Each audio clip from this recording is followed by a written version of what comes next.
que é o único que pode, de fato, aplicar os recursos da obra de Cristo no nosso coração. Nós vamos abrir o livro do Senhor, numa das passagens mais gloriosas e tremendas. Sem dúvida, o relato fidedigno e mais glorioso da obra de Cristo na cruz. Isaías 53. Com temor, tremor, amor no nosso coração, consternação de alma.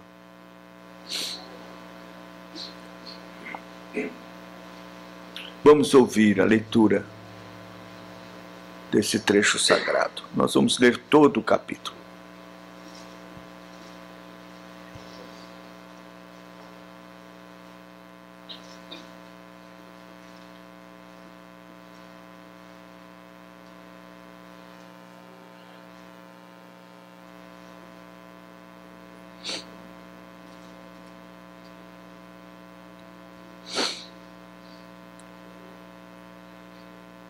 Quem creu em nossa pregação, e a quem foi revelado o braço do Senhor,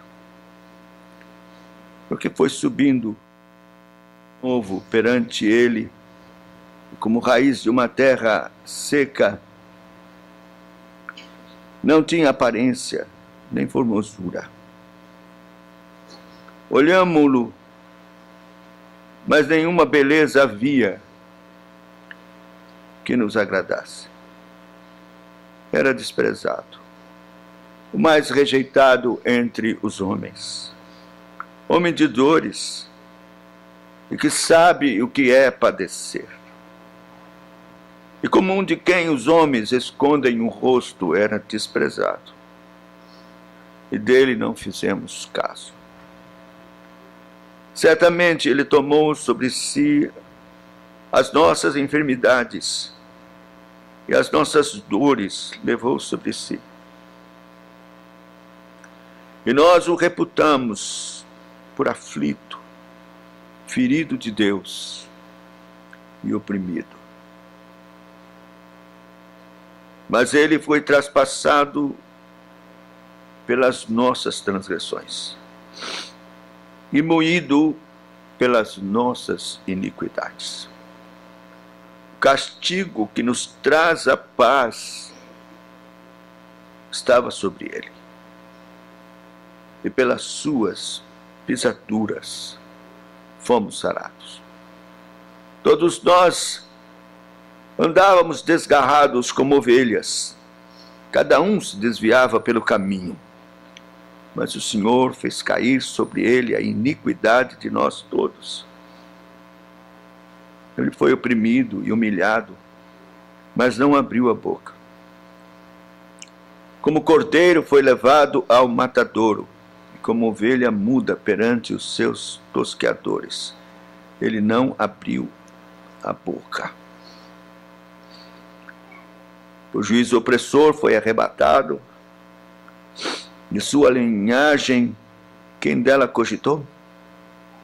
Porque foi cortado da terra dos viventes por causa da transgressão do meu povo. Foi ele ferido.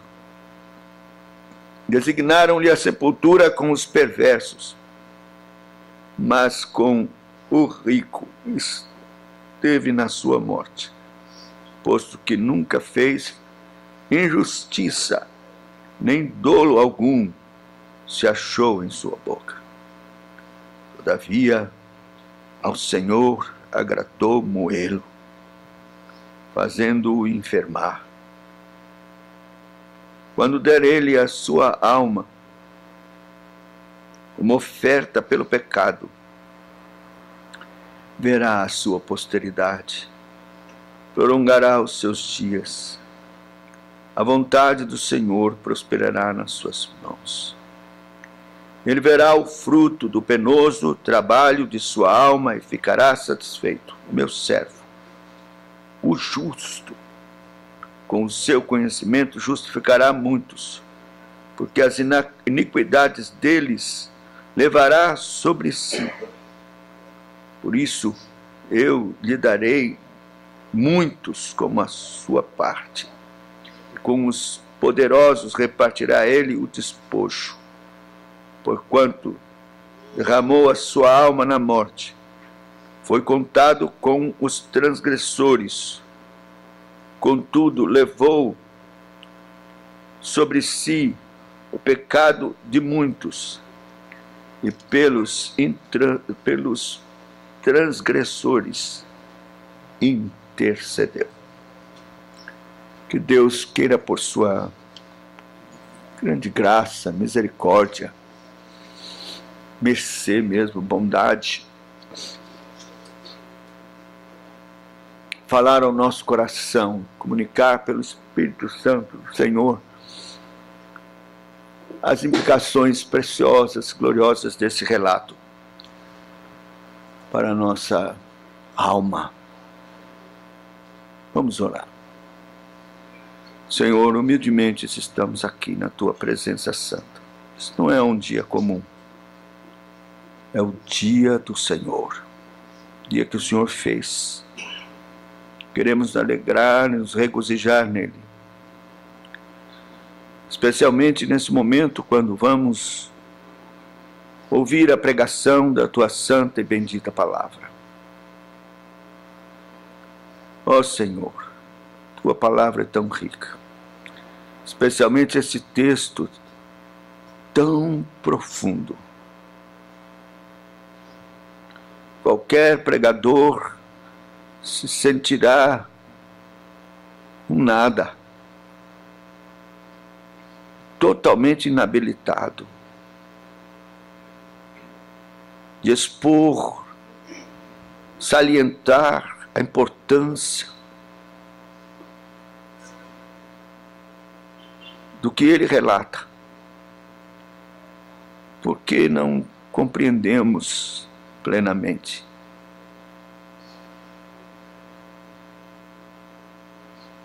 Tateamos apenas, mas não podemos penetrar na sua profundidade. Ó Senhor, nos colocamos humildemente, com temor e tremor diante de Ti. Se o Senhor não nos assistir com Tua graça, então, Senhor Deus, nossa pregação será um desserviço. Não queremos isto, não, Senhor. Queremos, ó Senhor, que o Teu Espírito possa falar, mesmo que seja em simplicidade, mas falar de modo verdadeiro, profundo, no nosso coração. Porque nós precisamos, ó Deus, precisamos urgentemente de compreender a Tua palavra, de crer nela de todo o coração e de usufruir o poder que emana dela para o nosso coração. Por isso, Senhor, vem, assiste-nos nessa hora, manifesta agora, Senhor, Teu poder. Toma o Teu servo que fala contigo na sua fraqueza, limitações. Senhor, eu tenho coragem de estar aqui por Tua graça. E também porque o Senhor se propôs a utilizar as coisas que não são, confiando tão somente na assistência e no poder do Teu Espírito Santo. Não tenho nada de mim mesmo. Ó Senhor, trabalha também no coração de cada um que vai ouvir. Porque se o Senhor não fizer isso, a palavra de nada lhes adiantará. Mas age com o poder do Teu Espírito, manifestação de Espírito e poder em cada coração. Senhor, não permite que nada possa atrapalhar. Traz cada mente cativa à obediência de Cristo, tua palavra. E opera, Senhor, com poder. Curas, libertações, salvação.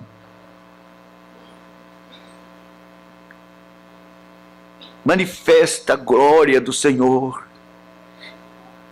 Tu que estás presente aqui, Senhor, deixa o teu perfume santo, inebriante, e toda a virtude do teu poder.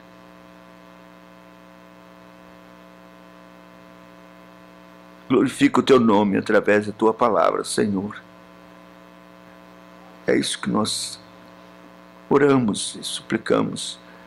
Não a nós, mas ao teu nome da glória. Por amor da tua fidelidade. Em nome do Senhor Jesus. Amém.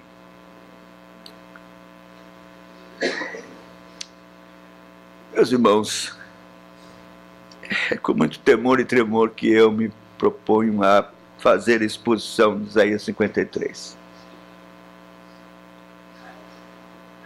Eu já preguei muitas vezes sobre o sacrifício de Cristo, mas expositivamente,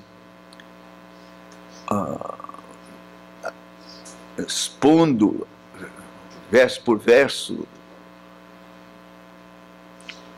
o sacrifício do Senhor, como está relatado aqui, eu ainda não fiz. E tremi nas bases, porque eu sou indigno. Eu fico pensando, Senhor, como eu vou pregar isso? Porque eu não quero expor algo aquém do que significa, do que é, na verdade, a glória deste evento.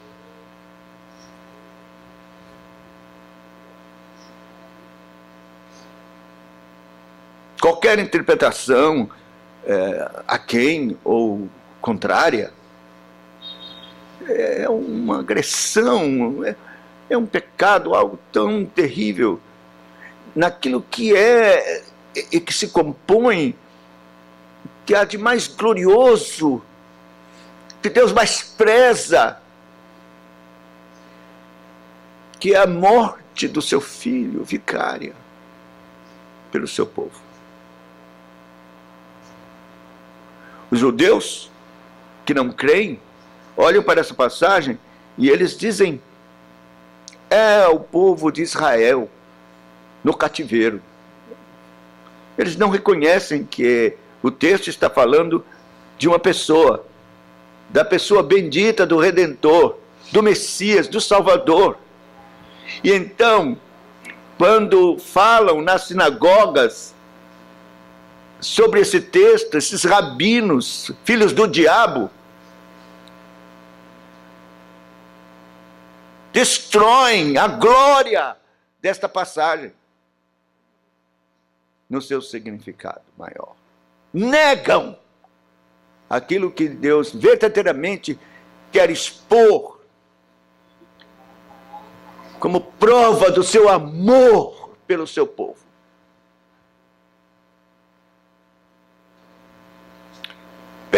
Penso também em pregadores levianos que tratam da morte, do sacrifício do Senhor como uma coisa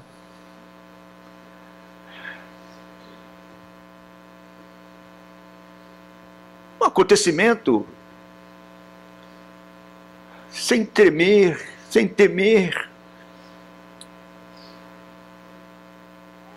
diante da glória desta passagem e daquilo que realmente aconteceu. Não era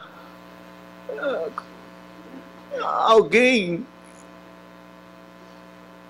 morrendo, era o Senhor da glória morrendo. Então, eu temo que eu seja como um desses pregadores que fale intelectualmente, de forma vazia, sem coração, sem alma, de algo tão tremendo como essa passagem. Assim como alguns de Hollywood tentaram apresentar este evento, a morte de Cristo, em filmes, e só detrataram a glória. Uma vez que a própria palavra de Deus proíbe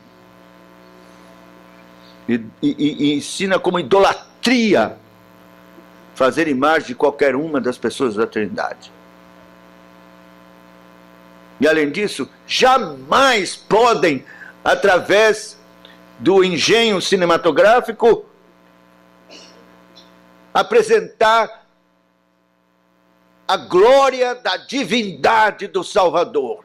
E então, todas as imagens, tudo que será apresentado ali, será defeituoso e omisso, porque jamais poderão apresentar a glória do Senhor.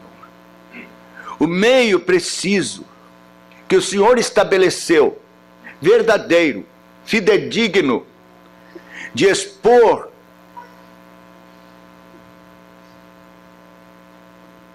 é a pregação da palavra de Deus. Por isso nosso temor e tremor. Este capítulo vaticina os sofrimentos do Messias, o fim para o qual ele foi morto e os resultados para os eleitos de tão glorioso evento. Gostaria de analisar os versos de 6 a 9 sobre o tema um relato surpreendente do Espírito Santo sobre os acontecimentos da noite da alma do Salvador. Vou repetir. Um relato surpreendente do Espírito Santo sobre os acontecimentos da noite da alma do Salvador, Senhor da Glória. Irmãos, a primeira coisa que queremos aqui destacar é que esse relato é um relato dramático dos seus sofrimentos. Os versos 4 e 5. Certamente ele tomou sobre si as nossas enfermidades e as nossas dores levou sobre si, e nós o reputamos por aflito, ferido de Deus e oprimido. Mas ele foi traspassado pelas nossas transgressões e moído pelas nossas iniquidades. O castigo que nos traz a paz estava sobre ele, e pelas suas pisaduras fomos sarados. Meus irmãos, ele tomou nossas dores e enfermidades. Ele tomou sobre si todas as distorções do pecado, todas as suas consequências.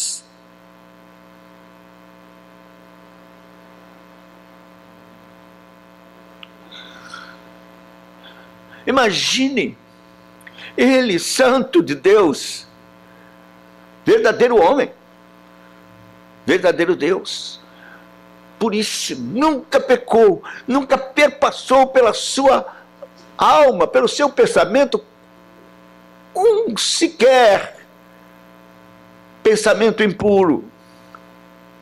Santo, santo, santo de Deus puríssimo, Filho do Deus bendito, Senhor da glória,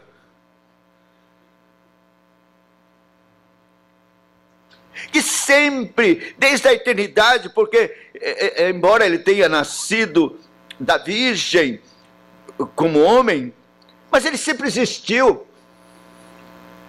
Puríssimo, em luz inacessível, cheia de glória. Anjos, querubins, serafins ao seu redor, cobrindo seus rostos, porque não podiam contemplar a sua pureza, beleza, glória, divindade. Não eram suficientemente puros, embora não tivessem pecado algum, anjo algum, que está na presença do Senhor, tem pecado, mas não são suficientemente perfeitos para contemplar a glória do Senhor, como é relatado em Isaías.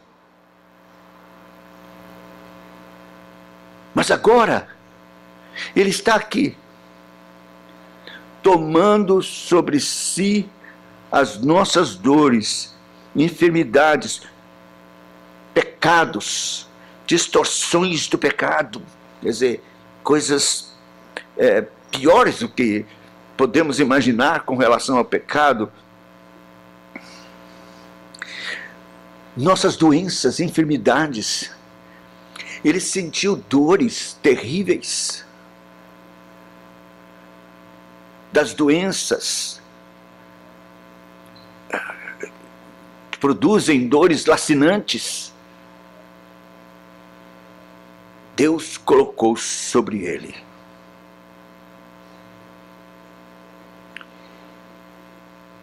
Se tornou alvo da ira de Deus.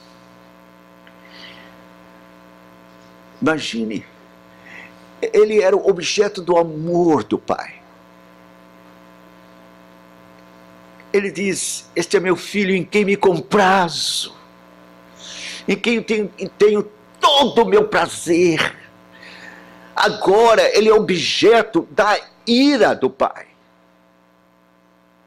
Ele se identificou de tal forma com o nosso pecado, conosco, e carregando os nossos pecados, porque a Bíblia diz que Deus o fez pecado, que então imediatamente suscitou a ira de Deus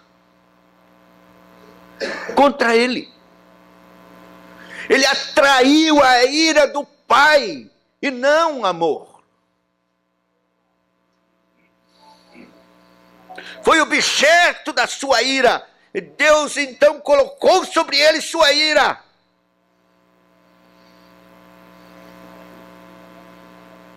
Deus o feriu e o abandonou, virou as costas.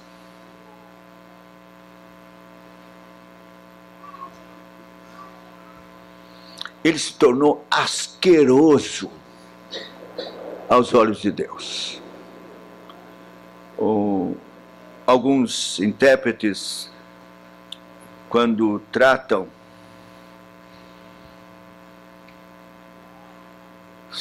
dessa passagem,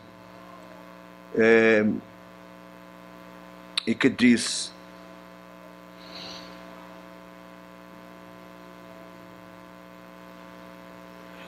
especialmente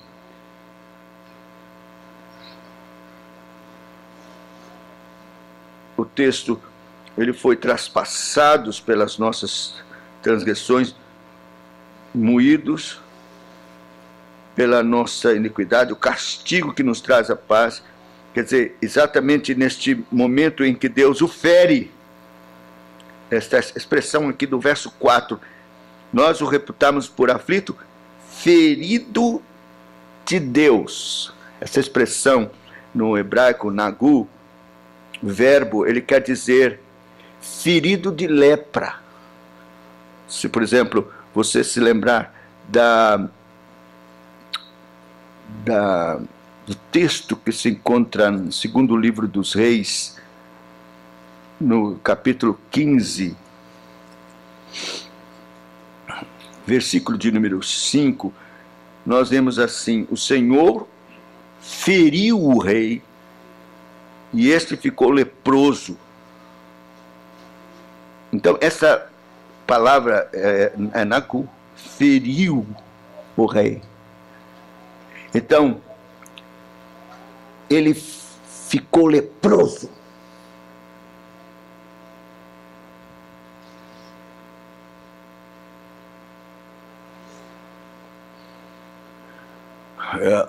Havia uma tradição entre os judeus de que o Messias seria leproso.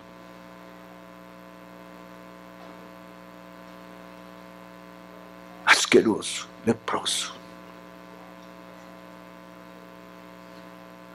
Mesmo que seja, Senhor, assim, só significativo, porque a lepra é um sinal do pecado, é um tipo, é uma ilustração do pecado, mostra o pecado. Ele se tornou pecado, ele se tornou leproso, asqueroso, e suscitou a ira de Deus.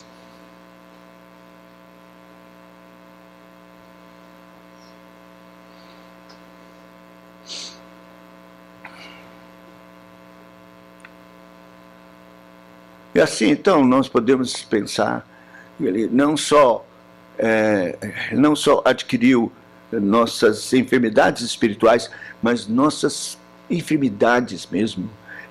Foi acumulado nele toda sorte de consequências do pecado. Lepra, câncer, as doenças horrorosas que destroem, apodrecem o corpo de alguém vivo. Essas coisas terríveis, ele contraiu sobre si.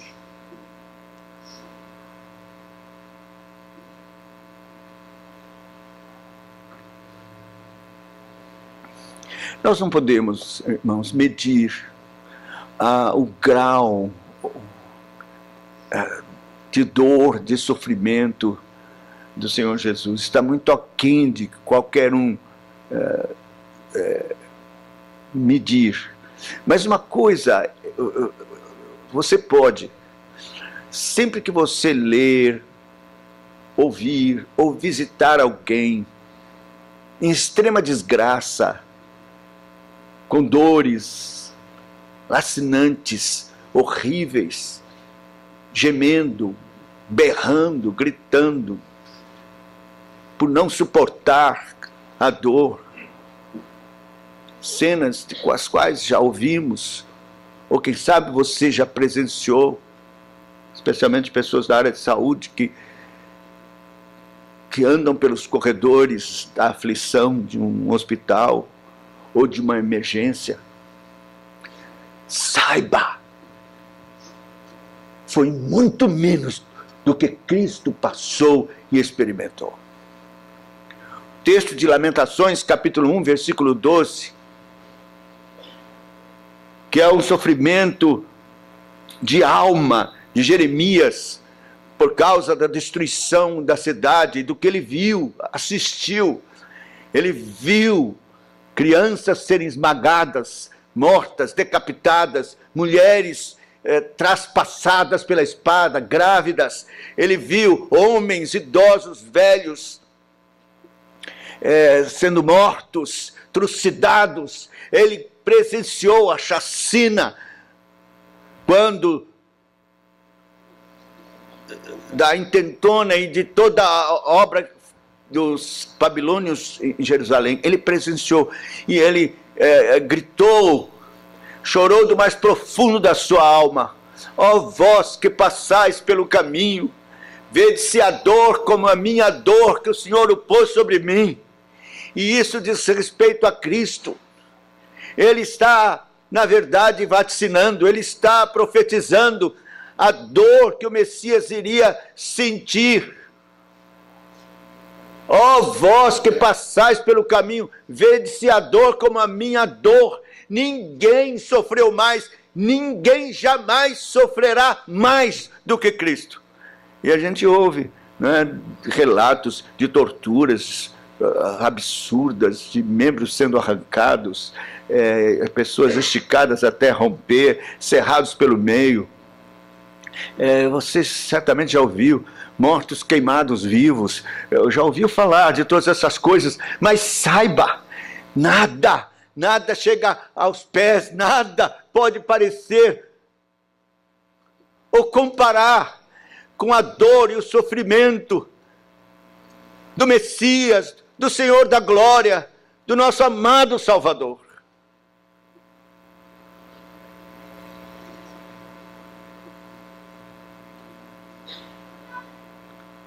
Ele tomou sobre si as nossas enfermidades, as nossas dores, levou sobre si. Nós o reputamos por aflito, ferido de Deus e oprimido. Mas ele foi traspassado pelas nossas transgressões, moído pelas nossas iniquidades. Veja, o castigo que nos traz a paz estava sobre ele pelas suas machucaduras, pisaduras, feridas. Somos sarados. Eu gostaria de ainda analisar uma coisa aqui importante. Existe uma doutrina que se propagou, especialmente nos últimos 20 anos, ou 30 talvez, chamada, doutrina não, heresia, chamada cura pela expiação. E o que se ensina é de que, porque Cristo sofreu assim, e levou nossas enfermidades, então, nós não devemos aceitar enfermidades, doença alguma. Nós devemos vindicar o fato de que Cristo levou nossas enfermidades. Se ele levou nossas enfermidades, por que eu vou ter enfermidades? Ele já levou. Então eu não aceito esta enfermidade, porque Cristo já levou. Meus irmãos, há duas coisas importantes considerarmos aqui. Primeiro, que a maioria do que é chamado de enfermidades na palavra de Deus tem a ver com enfermidades do pecado. Do pecado. Pelas suas pisaduras, pela sua machucadura, pelo seu sacrifício, ele levou, de fato, as enfermidades do pecado. Se nós abrirmos lá na primeira epístola do apóstolo Pedro, nós vamos ver isto, talvez de forma mais clara.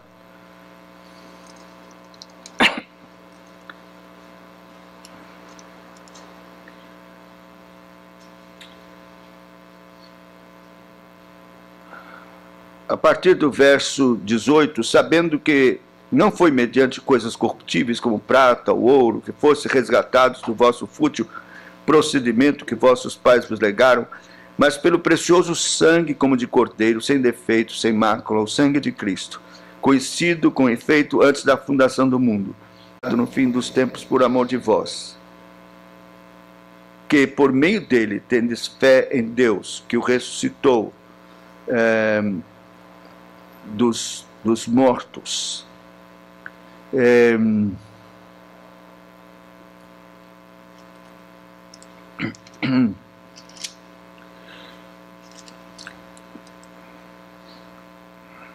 No capítulo 2, versículo 24. Carregando ele mesmo em seu corpo, sobre o madeiro, os nossos pecados, para que nós, mortos para os pecados, vivamos para a justiça.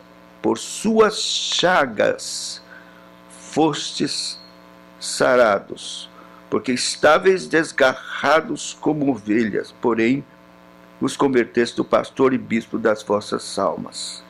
Veja, a obra do Senhor Jesus é, acima de tudo, antes de qualquer coisa, que nós que estávamos mortos para o pecado, agora sejamos curados desta enfermidade de morte do pecado e vivamos para a justiça. Por sua chaga fostes sarados deste mal de morte, que é a enfermidade do pecado.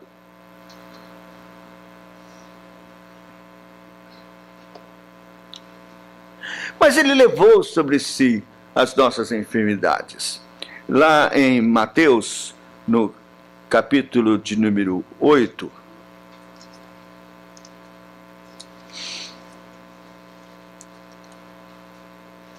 no versículo de número 17 diz: para que se cumprisse o que fora dito por intermédio do profeta Isaías. Ele mesmo tomou as nossas enfermidades e carregou com as nossas doenças.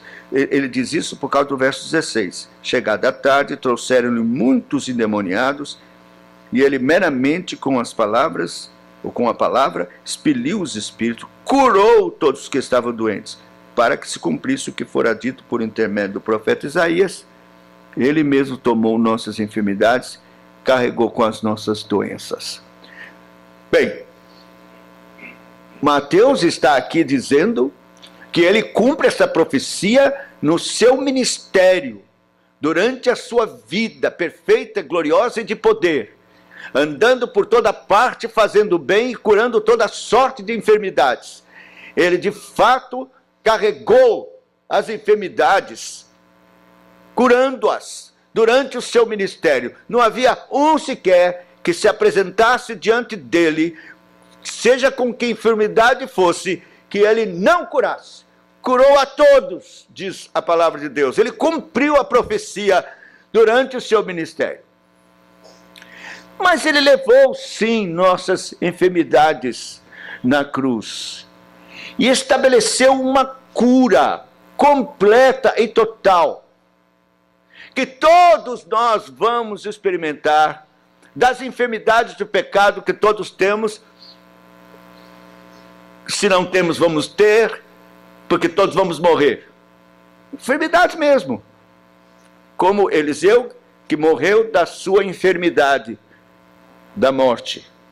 Você vai ter uma enfermidade da morte. Nem que não seja nada doloroso, mas seus órgãos vão à falência, seu coração vai parar. De qualquer forma, você vai morrer da sua enfermidade. Cristo levou. De tal maneira que nós podemos sim ter esperança de uma cura absoluta e total naquele dia, quando o Senhor nos dá um novo corpo, que jamais terá enfermidade alguma, porque Cristo levou. E então estabeleceu, sim, no momento em que vamos ter esta cura total. Eu sempre digo que a morte de um crente é uma cura. Ele passou da morte para a vida. Cessaram as dores, descansou. Não há mais enfermidade, ele está com o Senhor. E agora ele vai receber a coroa da justiça. E receber seu corpo na ressurreição absolutamente perfeito, curado, sem enfermidade alguma, por toda a eternidade, porque Cristo levou na cruz.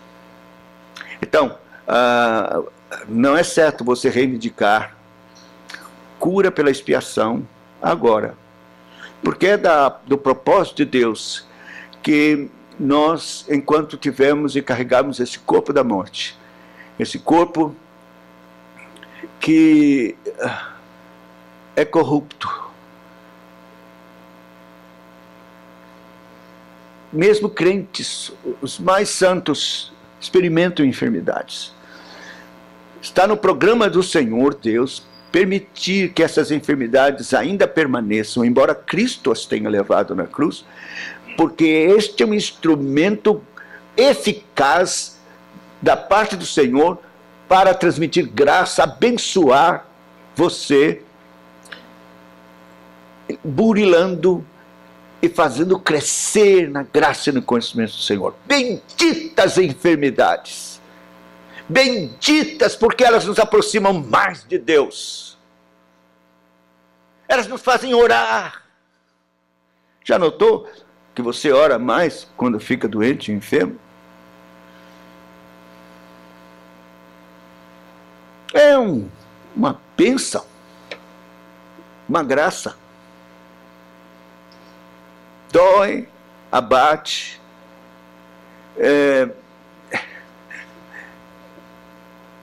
obstrui que você faça coisas, lhe prende na cama.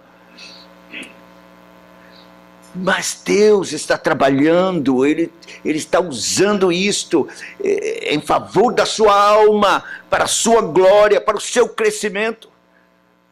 Então a obra de Cristo na cruz, carregando nossas enfermidades, nossas doenças, Ele nos sara do fator letal do pecado, nos livrando da morte, do poder, da hegemonia do pecado na nossa vida. E sara as nossas enfermidades espirituais, nos liberta, nos cura de amarguras, de rancores, de vícios.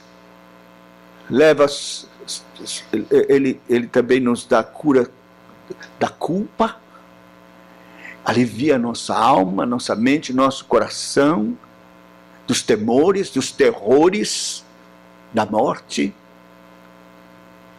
Enche o nosso coração de paz, que advém da justificação, do perdão completo dos nossos pecados, pelo sangue que Ele derramou na cruz do Calvário. Então, nós temos aqui um relato dramático dos sofrimentos do Senhor.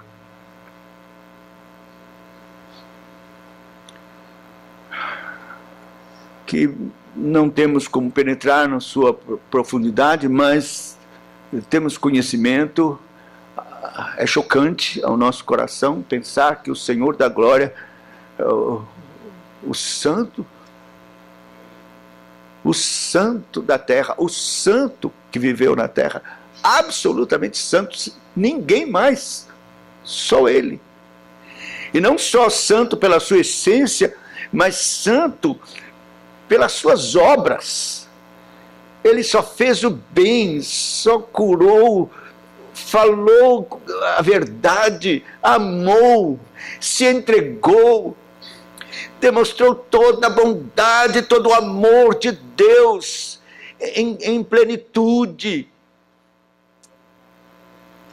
E recebeu recompensa, uma recompensa absolutamente injusta, ódio, morte, dor.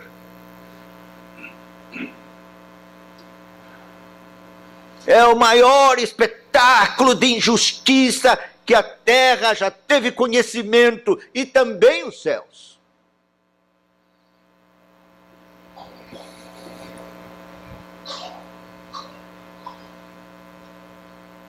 Eu não creio que os anjos tenham onisciência. Isso é algo de Deus. Eu creio que o sangue de Cristo foi conhecido antes da fundação do mundo, antes que anjo algum fosse criado. Então, o conhecimento na eternidade do sangue de Jesus não foi dos anjos. Por que eu estou dizendo isso? Porque eu fico imaginando e pensando como os anjos assistiram isso. Como eles viram, estupefactos.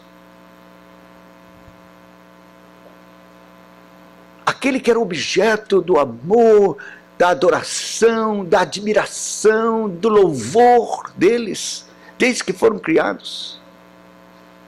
Agora, eles dos céus olham e veem o seu Senhor, o seu Deus, em forma de homem, sofrendo, gemendo, sendo esbofeteado, cuspido, desprezado, zombado, galhofas, risadas, desprezo, e ódio e machucaduras e pregos nas mãos, nos pés, e o suplício terrível de um crucificado.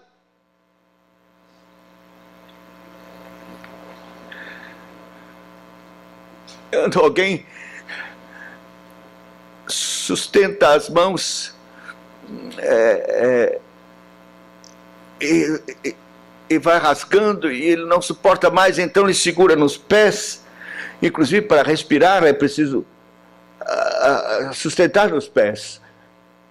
Mas rasga os pés, e aí ele solta os pés e se pendura nas mãos, dói e fica sem respirar. E então ele suspende nos pés para respirar e aliviar as mãos. É suplício. Uma das mortes mais terríveis, alguns ficavam até 3 dias. E para não ficar os cadáveres, ou alguém ainda pendurado e crucificado, no grande dia da festa, que é o sábado que estava chegando, os judeus pediram, imploraram que fossem tirados os corpos da cruz. Mas para fazer isso eles tinham que morrer. Então eles praticaram uma coisa que era conhecida com um nome esquisitíssimo, que eu nem me atrevo a dizer aqui, mas que um soldado pegava então um pau, uma barra de ferro, se for, e então quebrava as pernas do crucificado. Eles não fizeram isso com Jesus, porque quando viram, ele já havia morrido. E a profecia diz que nenhum dos seus ossos seriam quebrados. Mas eles quebraram as pernas dos outros 2 ladrões, assaltantes, malfeitores que estavam com ele. Por quê? Porque agora eles não podiam mais sustentar nos pés. Estavam quebrados os pés, aí não podiam mais respirar e morriam. Mas o Senhor, durante 3 horas, passou por este processo. E os anjos olhando. Quando o Senhor Jesus repreende Pedro, que cortou a orelha, disse: olha, eu preciso cumprir as Escrituras. Eu poderia chamar 10.000 dos anjos. Então, os anjos estavam ali, doidos. Era um olhar apenas. E eles viriam, destruiriam aqueles algozes e tirariam o Salvador da cruz. Mas o Senhor não fez isto. A Bíblia diz: aos que amou, amou-os até o fim. E os anjos estupefactos, admirados. Como pode o Senhor da glória? Ele nos criou, Ele criou todas as coisas, Ele criou cada um deles. Como pode? Eles só podiam dizer isso. Como Ele os amou!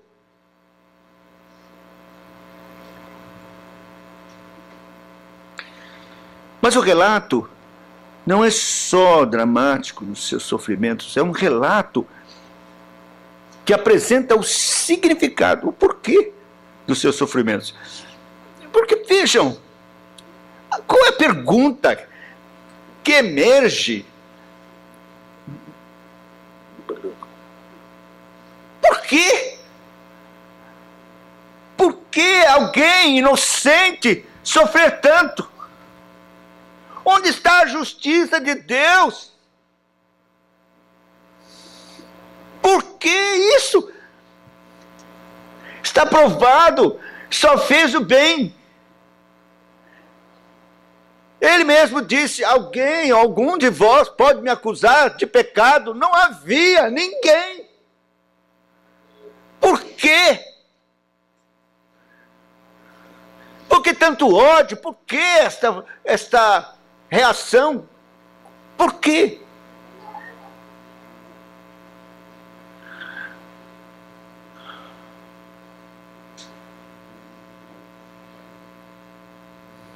Tem que haver um motivo plausível. Nós não podemos simplesmente fazer essas perguntas que às vezes são enigmáticas na nossa própria experiência, né? Se alguém que foi assaltado, o que você quer? Celular? Toma o celular. Não, peraí, eu pego. Tomo. Dá tudo, o cara. Muito bem. Pá!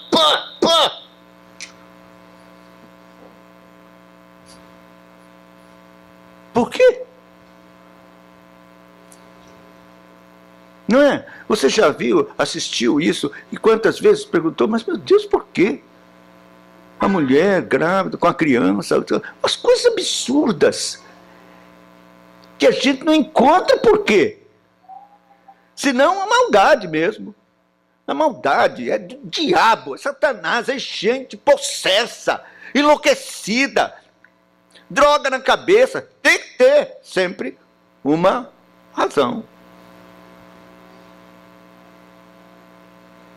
Por quê? Então o texto nos dá o porquê. Nós vemos os versos 6 a 8. Todos nós andamos desgarrados como ovelhas. Cada um se desviava pelo caminho. Mas o Senhor fez cair sobre ele a iniquidade de todos nós. Ele foi oprimido e humilhado, mas não abriu a boca. Como um cordeiro foi levado para o matadouro, como ovelha muda perante os seus tosqueadores, ele não abriu a boca. Por juízo opressor, foi arrebatado. De sua linhagem, quem dela cogitou? Porque foi cortado da terra dos viventes, por causa da transgressão do meu povo foi ele ferido. Aqui está a resposta. Por quê?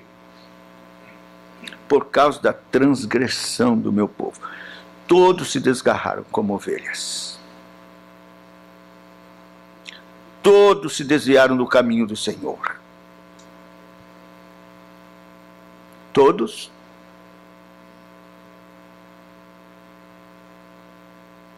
Do povo de Deus. Todos os eleitos de Deus.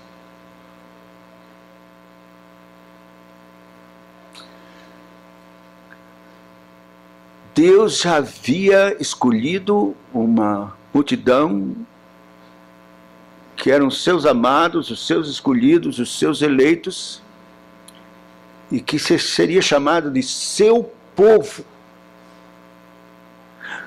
Mas que não poderia ser seu povo, embora amados, não poderiam se relacionar com ele como povo, não poderiam ser chamados seus filhos amados, se não fossem resgatados, se não fossem redimidos, se não fossem resgatados, redimidos por morte, se não fosse liquidada a sua culpa, a sua transgressão, a sua dívida contra Deus.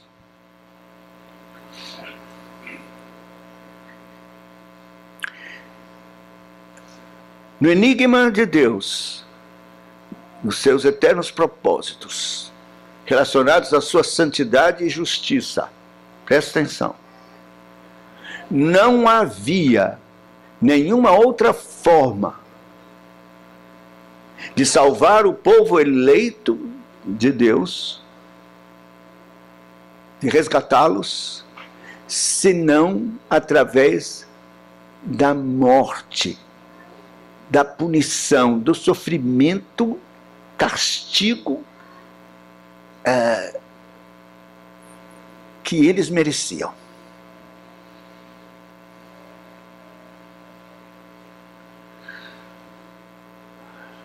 Deus poderia assim, bem, eu vou matá-los, vou fazer que todos sofram tudo o que precisam sofrer por causa da sua culpa, eles vão morrer e depois eu ressuscito. Mas nenhum iria suportar, em absoluto, isso.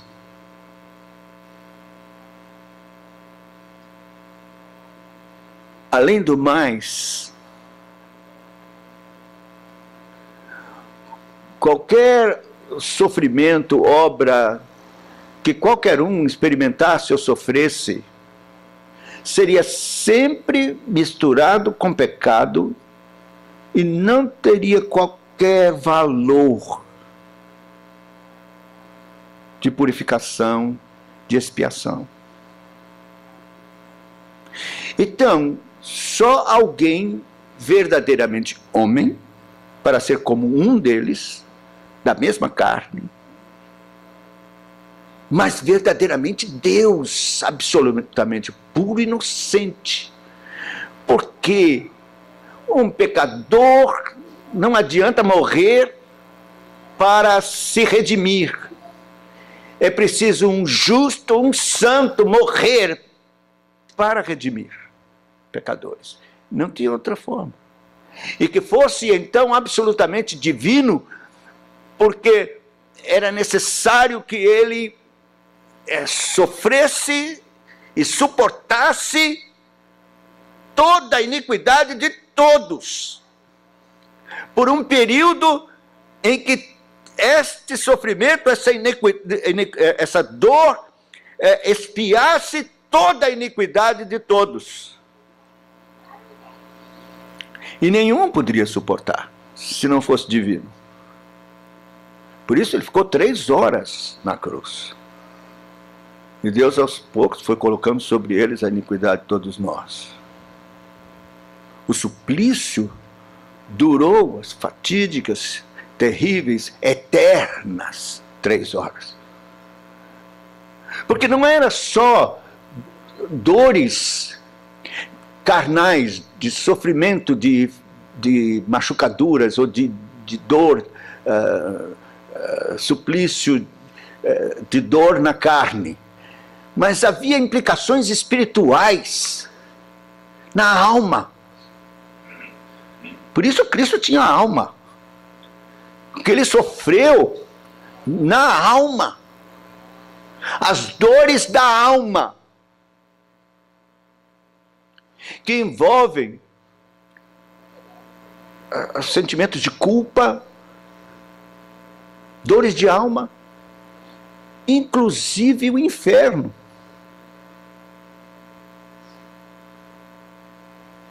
Que muitas almas estão experimentando e sofrendo agora. Neste exato momento, enquanto estamos aqui sentados ouvindo esse relato, muitas almas estão no inferno, em sofrimento horroroso, indescritível. As maneiras como a palavra de Deus descreve, fogo inextinguível, fogo, também fala ranger de dentes, bicho que não morre, fogo que nunca se apaga, trevas, sedes, sensações horrorosas, como nós temos descritos nas Escrituras. E são dores de alma. Então era preciso que o Senhor experimentasse no corpo as dores e na alma todas essas aflições.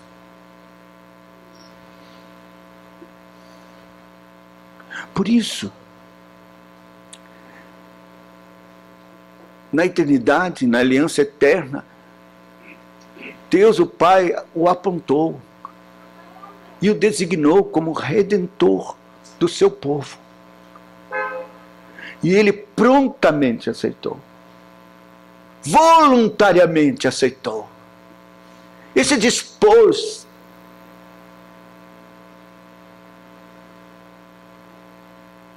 como diz o Salmo, eis-me aqui, ó Deus, cumpre em mim a tua vontade. E aos que amou, diz a Bíblia, amou até o fim. Ele veio, se fez carne e foi até a morte, morte de cruz, voluntariamente. Ele diz: ninguém tira a minha vida, eu a dou espontaneamente pelos eleitos. Ele foi oprimido e humilhado, mas não abriu a boca.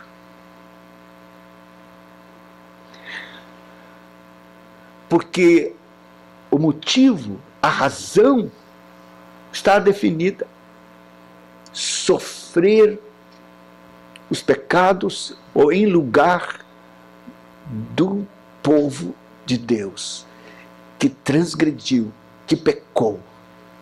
A razão da cruz, a razão do suplício da cruz, a razão do Calvário, a razão da cruz são os meus pecados, os seus pecados, os pecados do povo de Deus. Ele nunca pecou, mas se ofereceu voluntariamente para tomar o nosso lugar. Todos nós andamos desgarrados como ovelha. Cada um se desviava do caminho. Foi isso, é este é o motivo, é o meu pecado, é o seu pecado, é o seu desvio, é a sua transgressão, rebeldia, rebelião contra Deus.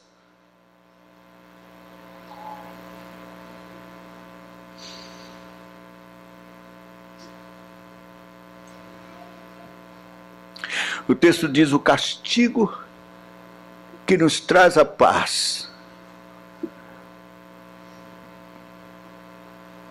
estava sobre ele. Esse castigo não é simplesmente uma recompensa pelo mal. O castigo, ele tem um caráter corretivo. O castigo é para que se corrija o mal. Então, o castigo que caiu sobre ele nos trouxe a paz, corrigiu a nossa falta contra Deus.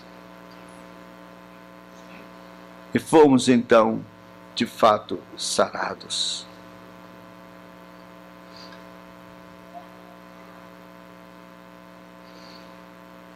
Castigo que era nosso, ele levou. Ele foi castigado em nosso lugar. Castigo como remédio corretivo que resulta em paz com Deus.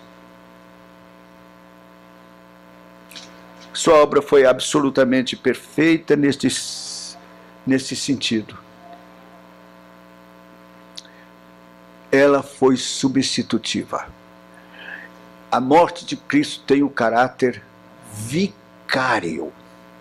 Essa palavra significa substituto. Você já ouviu como é que chamam os padres na Igreja Católica Romana? Ô, seu vigário. Por que ele tem o nome de vigário? Porque ele se diz substituto de Cristo aqui na terra. E a palavra vigário vem de vicário. Vicário.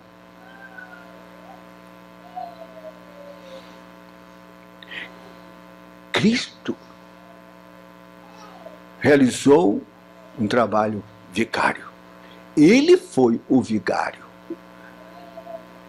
Ele tomou o nosso lugar. Ele nos substituiu. A morte de Cristo, portanto, na cruz, é substitutiva. Você não sabe, nem pode fazer ideia da importância de entendermos isto. A morte de Cristo não foi representando toda a humanidade. Cada homem que existiu ou vai existir na face da terra. Não! Ele não morreu por todos indistintamente que existem no mundo. Ele morreu pelos eleitos. Ele substituiu o povo de Deus. Ele substituiu os amados de Deus, ele substituiu os eleitos, só estes, e somente por estes Cristo morreu. É importante isto. E você vai ver os desdobramentos disso na obra da justificação, da santificação. Tudo tem a ver com a obra de Cristo substitutiva. Você pode reivindicar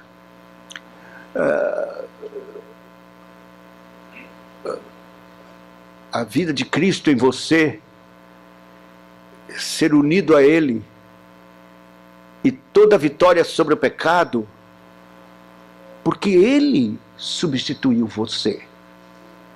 Você estava na cruz.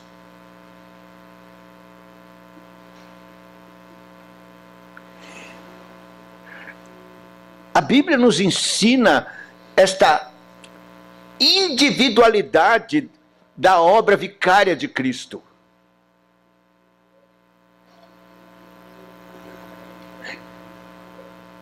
Ele pronunciou o seu nome entre gemidos na cruz. Ele sabia exatamente a hora e o momento em que recebia os seus pecados.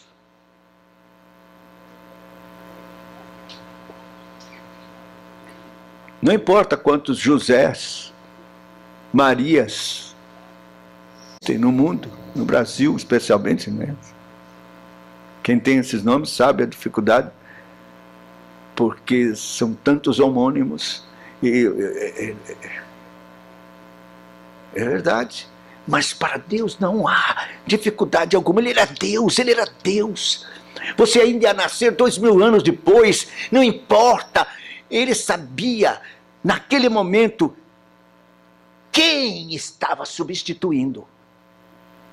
Ele morreu por mim, diz o apóstolo Paulo. E você, se crê de todo o coração e já tem experimentado o poder da cruz e do Calvário na sua vida, você pode dizer, Ele morreu por mim. Eu creio firmemente que na cruz, naquele momento, eu disse, esses pecados horrorosos é de Josafá.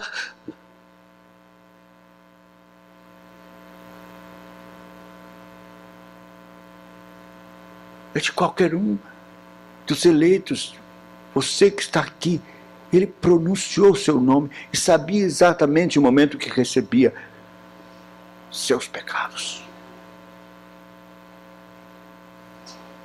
Percebe que a obra de Cristo tem a ver com a sua pessoa, com você, distintamente. Você não pode ser indiferente, você não pode simplesmente pensar que Ele morreu por todos, tal, nem estava pensando em você, só nos homens em geral, e que daqui a pouco você pegou e disse, eu quero para mim e tal. Não, é muito mais que isso.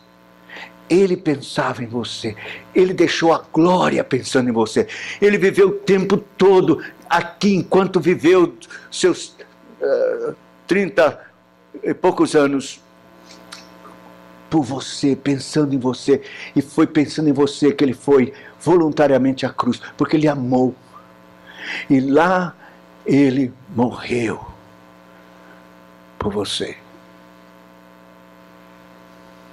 Então, qual o significado? Por que Ele tomou o lugar do povo de Deus, dos eleitos de Deus, em todas as partes do mundo? Há muita gente ainda que precisa ser chamada por quem Ele morreu. E a única forma é anunciar-lhes este evangelho. É preciso sair e falar. Imagine que há pessoas por quem Cristo morreu lá na Umbanda. Quem sabe agora recebendo coisa do diabo. E é um eleito de Deus por quem Cristo morreu, está lá. estão em coisas piores, horrorosas, em prostituições.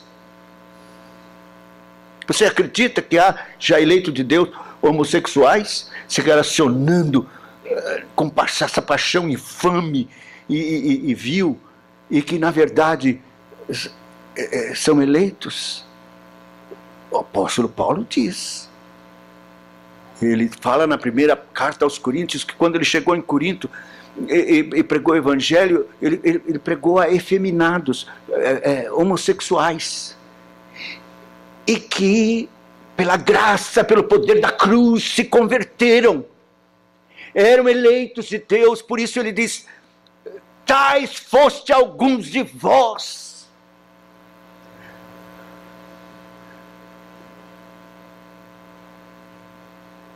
Mas fostes lavados e santificados em o nome do Senhor Jesus. Então, eles estão aí, tresmalhados. Nós não podemos tirar conclusões precipitadas. Às vezes, quando nós vemos as pessoas horrivelmente dominadas pelo diabo, ou jogadas na sarjeta, completamente dominados pelo vício, e a gente diz: esse não é eleito de jeito nenhum, Cristo não morreu por ele, não é possível. Que isso? Pregue o evangelho, trate com amor, fale da cruz, do que Cristo fez por pecadores. Pregue o evangelho, que é o poder de Deus para a salvação de todo aquele que crê. Não há nada mais poderoso no mundo do que o evangelho, a palavra da cruz. Milagres gloriosos acontecem, extraordinárias, transformações, libertações. O inferno se desmorona diante da glória da mensagem da cruz. E temos que crer nisso. Por que estamos parados? Não há esperança alguma para o mundo, senão a cruz de Cristo. Nós nos enganamos quando pensamos que os exércitos dominam, que os ditadores que dominam e fazem o que querem, que não há como mudar nada. Estamos enganados. Nós temos uma arma muito mais poderosa: a mensagem da cruz. Eu fiquei surpreso quando soube que a maior igreja do mundo não é coreana. A maior igreja do mundo não está no Ocidente. A maior igreja do mundo está na China, debaixo da terra.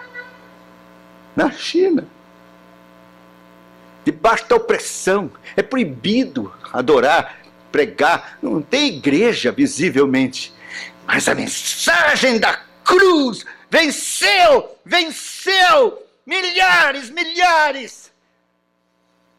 estão livres do comunismo, do ateísmo, de toda a miséria, de Satanás, dessa ideologia diabólica, adorando a Deus, escondidos, conquistados pela cruz. Então por que não pregamos? Esta é a nossa arma, esta é tão poderosa, tão gloriosa, não existe mais nada poderoso do que o poder da mensagem da cruz. Cristo não morreu em vão.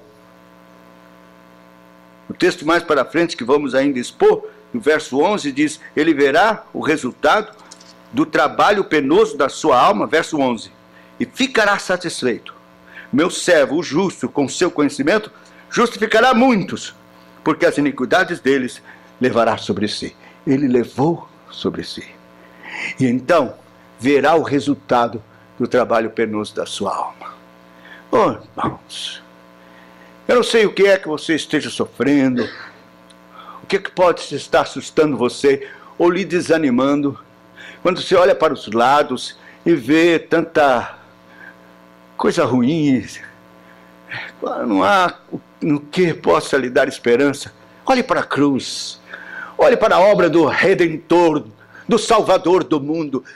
daquele que é o Senhor da glória, Deus encarnado. Olhe para a cruz, de lá vem a esperança, de lá vem aquilo que pode animar seu coração, de lá é que vem o poder que pode de fato fazer com que você se anime. Deus está no controle, Deus tem os seus planos gloriosos, porque Cristo não morreu em vão.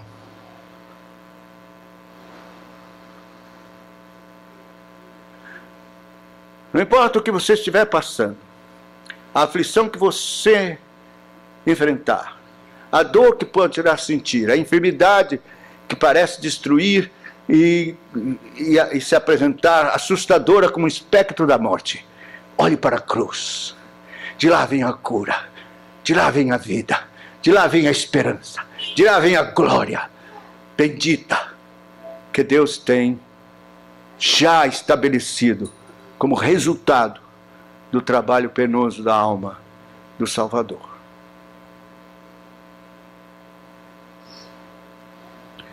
E por último, encerrando, diz: esse relato surpreendente que o Espírito Santo nos traz dos acontecimentos da noite da alma do Senhor é um relato em testemunho da sua inocência. É tão interessante isso, né? Nós percebemos sempre, ainda que sutilmente, o Senhor aqui e ali no meio da aflição, de trevas, de humilhação, de desprezo, de dor, Deus sempre deixa uma pista para dizer: não é bem assim. Você se lembra? O Senhor Jesus está lá preso, e então o sumo sacerdote pergunta, ele calado, não diz nada, e então ele o coloca sob juramento: conjuro-te. Você entenda que nós não podemos jurar, como alguns fazem, juro por Deus, não devemos, mas juramento é bíblico. Então o sumo sacerdote o colocou sob juramento: conjuro-te pelo Deus vivo, és tu o Filho de Deus? Aí sob juramento o Senhor teve jeito: tu dizes, e verás o Filho de Deus vindo nas nuvens.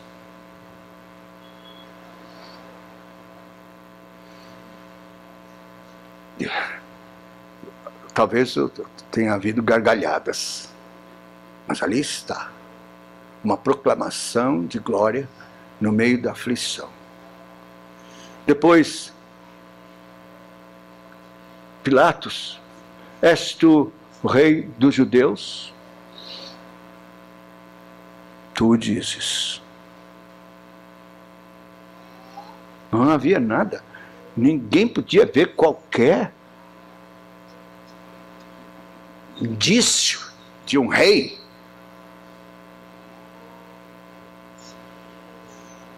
E ele foi então entregue para ser torturado na mão dos soldados. E eles então bateram muito, fizeram uma coroa de espinhos, botaram na sua cabeça, vestiram-no com um manto vermelho e deram uma cana para dizer: ó rei, olha o rei dos judeus. Estavam zombando, mas ali estava o estigma glorioso de Deus naquele que era rei, não só dos judeus, dos céus, da terra, de todas as nações, o rei da glória. E foi sim com esta coroa de espinhos que ele foi levado para o Calvário, e ninguém sabe por quê, senão pela ação de Deus, que Herodes manda escrever: este é o rei dos judeus. Em grego, em hebraico, em latim, e manda a plaquinha botar bem no cimo da cruz. Lá está o Senhor, morrendo em sangue, em grande agonia e dor, mas a mensagem de Deus: este é o Rei.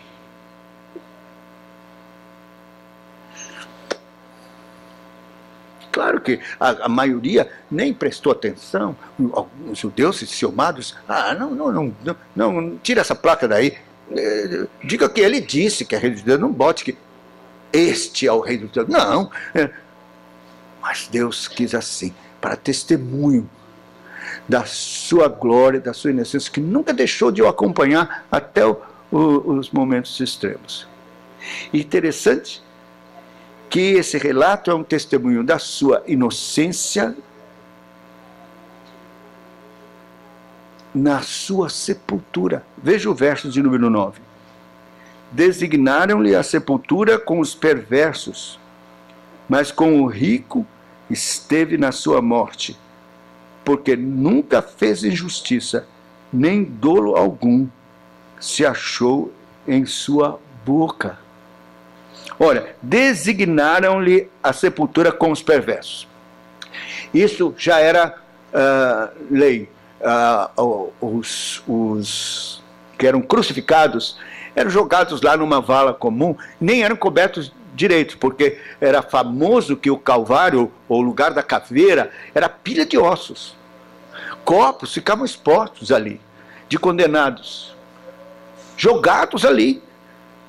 E isso era feito para que exatamente fosse o testemunho da justiça contra os maus feitos e crimes que eles cometeram. E estava designado que ele tivesse esse mesmo fim, fosse jogado nessa vala para que ficasse ali exposto às feras, dilacerando o cadáver, animais necrófagos, destruindo, e ficasse ali exposto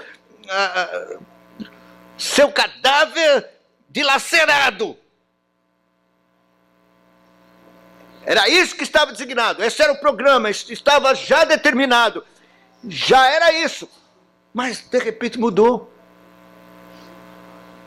Houve uma mudança inesperada.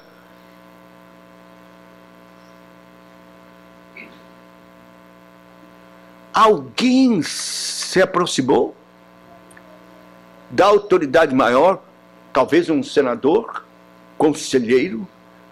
Seu nome era José de Arimateia, homem rico, de grande prestígio e honra entre os judeus, diante das autoridades romanas. E disse a Pilatos: dá-me o corpo do Nazareno. Quero sepultá-lo. E aí, Pilatos, não, claro, já morreu? Sim. Então pronto, nós estamos aqui. Eles tinham designado jogá-lo lá na vala, mas você quer fazer isso? Toma aqui. Escreveu imediatamente, selou, entregou para ele a autoridade, para ele apresentar ao comandante da centúria no Monte da Caveira. Lá vai aquele homem, já ao entardecer, hora em que os corpos deveriam ser tirados, as pernas já haviam sido quebradas dos ladrões, ele já estava morto, Cristo, e chega aqui a ordem de Pilatos. Comandante, olha, o senhor vai levar o corpo? Quero o corpo dele. Vamos sepultar. E então ordenou os seus serventes que tirassem o corpo e colocaram no lençol e fizeram toda a preparação com todos os perfumes, com todos os aromas, com todos os ungüentos preciosos que honravam e dignificavam o morto pela sua expressão, dignidade. E então o levaram para um túmulo novo, lá pertinho, no mesmo lugar, numa propriedade particular de José de Arimateia, um jardim de oliveiras, e o colocaram ali. Fecharam com uma pedra, tudo digno. Os outros pegaram soldados, jogaram os outros lá. Corpo na vala. Mas Cristo, não. E o texto diz por quê. O texto diz: designaram-lhe a sepultura com os perversos, mas com o rico esteve na sua morte. Um enterro digno. Isso é muito significativo, porque os enterros de indigentes e de malfeitores não são dignos. Via de regra, não há féretro e nem honrarias. A maioria das vezes, nem os parentes aparecem para reivindicar corpo de criminoso. Complicado. Então o governo, o Estado mesmo, resolve lá aqueles caixões baratos de madeira tal, e coloca lá nas...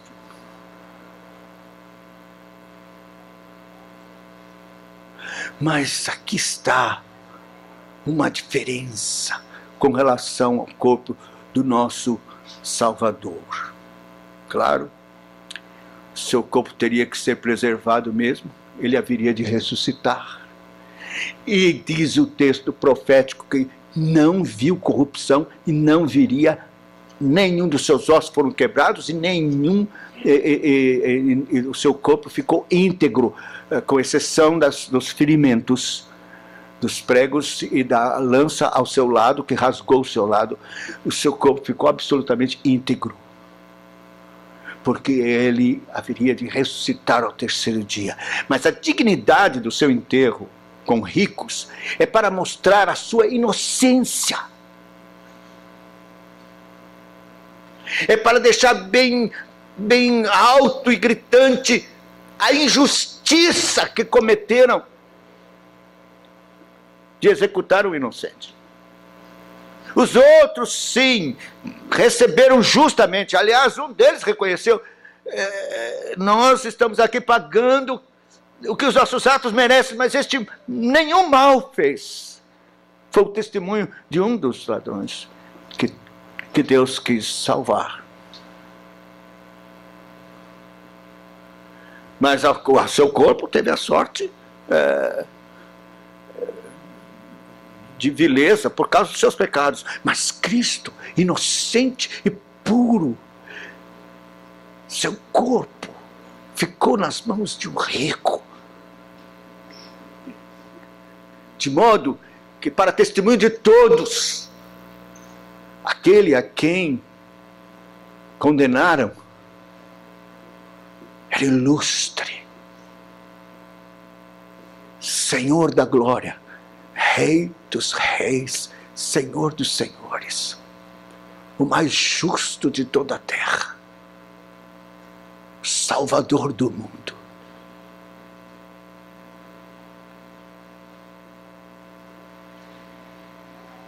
Eu acredito que José de Arimateia cria firmemente nisso. O Senhor Jesus muitas vezes falou, não nenhuma nem duas, muitas vezes aos seus discípulos, que ele haveria de sofrer nas mãos dos principais sacerdotes, ser morto, crucificado, mas que haveria de ressuscitar ao terceiro dia. E ele então tratou com carinho e cuidado do corpo do Salvador, a quem ele já amava, às ocultas. Ele colocou no seu sepulcro, nessa esperança.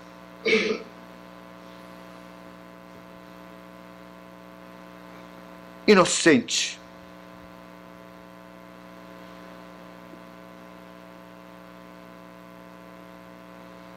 Santo. Filho do Deus vivo.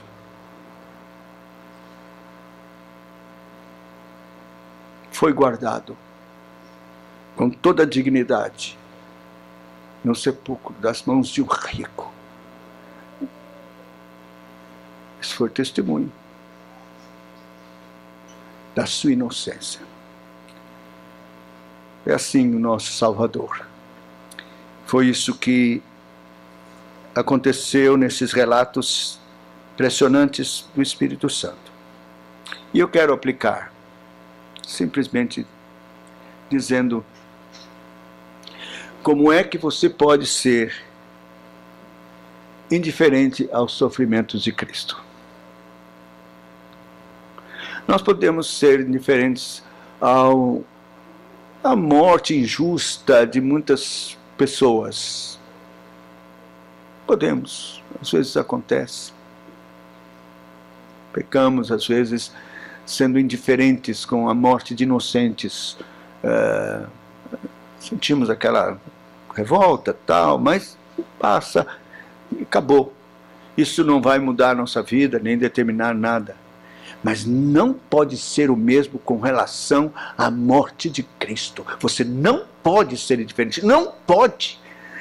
Todos que agirem de forma indiferente estão atraindo condenação para si. A Bíblia diz, como escaparemos se negligenciarmos tão grande salvação?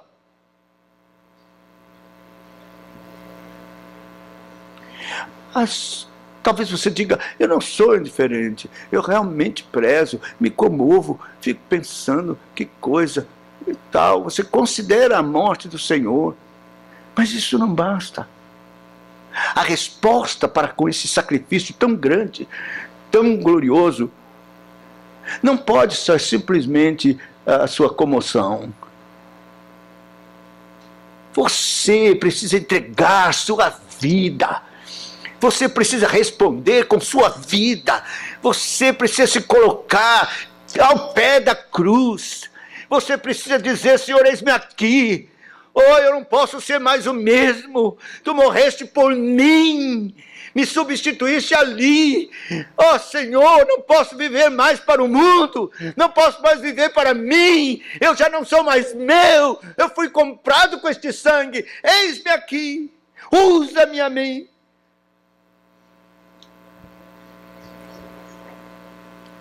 E buscar de Deus, Senhor, o que é que eu tenho que fazer?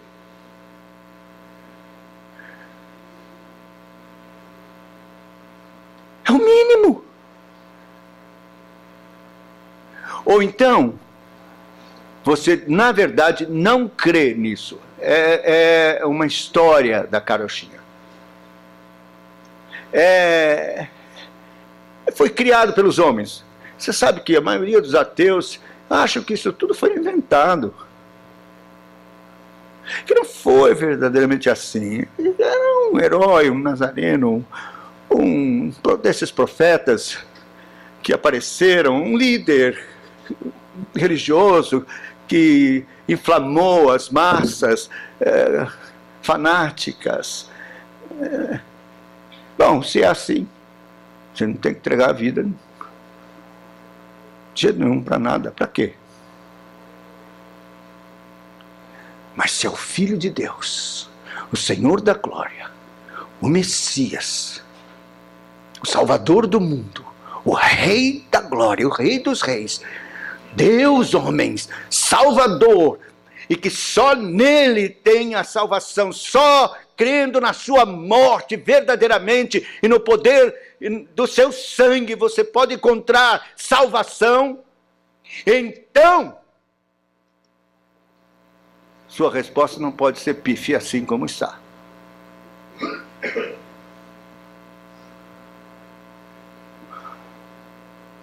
você precisa ser conquistado pela cruz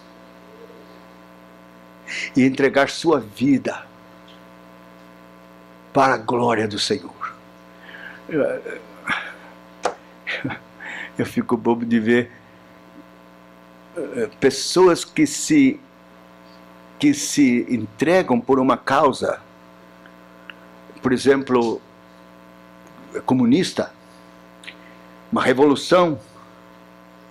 Elas têm seus ídolos, como Che Guevara. É Cristo para eles. E você vê jovens estudantes que renunciam tudo, param seus estudos da universidade, entram para a causa. Eu me lembro no livro de Billy Graham, a respeito do movimento de Jesus. Eu li há muitos anos atrás, era bem jovem ainda quando li esse livro. Ele publica a carta de um moço que havia se entregado na causa da Revolução Comunista. E a carta era uma carta dele para a namorada, desistindo do namoro, dizendo: eu não posso continuar, eu não tenho tempo para namorar, eu não tenho como pensar, me ocupar com outra coisa. Meu coração está na causa, é por isso que eu vivo, eu respiro. Não adianta, não vou poder ir ao cinema, não vou poder fazer isso ou aquilo, nem cuidar de você. Minha vida é a causa.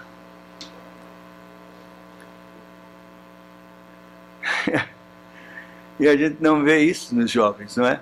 Nossos. Que renunciem tudo e que coloquem seu coração, sua vida na causa do Evangelho. Pregar e propagar a cruz. Segundo, deixar de aborrecer e reconhecer a malignidade do pecado que levou o pai a castigar seu filho. É outra lição, é uma aplicação.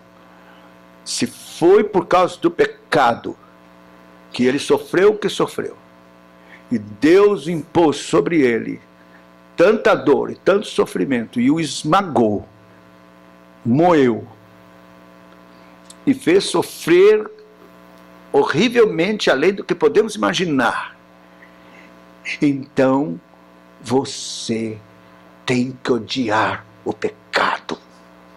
Você não pode deixar de aborrecer o pecado que foi a causa do sofrimento do Senhor.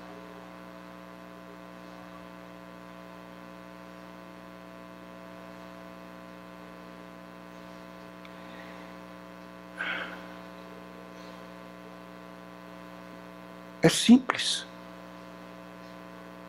É olhar para o pecado e lembrar que o Senhor sofreu e gemeu por causa dele. Então odeie o pecado. Como eu vou pecar, meu Deus? É isso que fez com que ele sofresse. Sabe, o mínimo pecado. Esse é pequeno, certamente foi uma dorzinha só. Não! O menor pecado trouxe a maior angústia para o coração do Salvador. Então, como você pode admitir isso? Terceiro, crer na divindade e pureza de Cristo, nosso bendito Salvador. É isso, meus irmãos, que faz toda a diferença. Não era um malfeitor. Era um benfeitor. Era Cristo. Era o inocente. Era o puro, o Salvador do mundo. Era Deus. E isso faz toda a diferença. Isso faz do Calvário mais do que um suplício. É uma glória. Porque ali estava o inocente dos inocentes, Cristo. E por isso, toda a gratidão, todo louvor a Ele, toda a admiração. Temos que amá-lo mais. Amar Cristo, ter comunhão com Ele. desejar mais de Cristo em nós. Ele é a nossa vida, a nossa salvação, o amado da nossa alma. Cristo, Cristo, Cristo. Oh, ame mais a Cristo, deseje mais Cristo, busque mais a Cristo. Que o Senhor, por sua graça e misericórdia, queira nos abençoar. Todo o poder da cruz, sofrimento do Salvador, seja aplicado pelo Espírito Santo para proveito nosso, para a glória dele. Que Deus nos abençoe. Amém.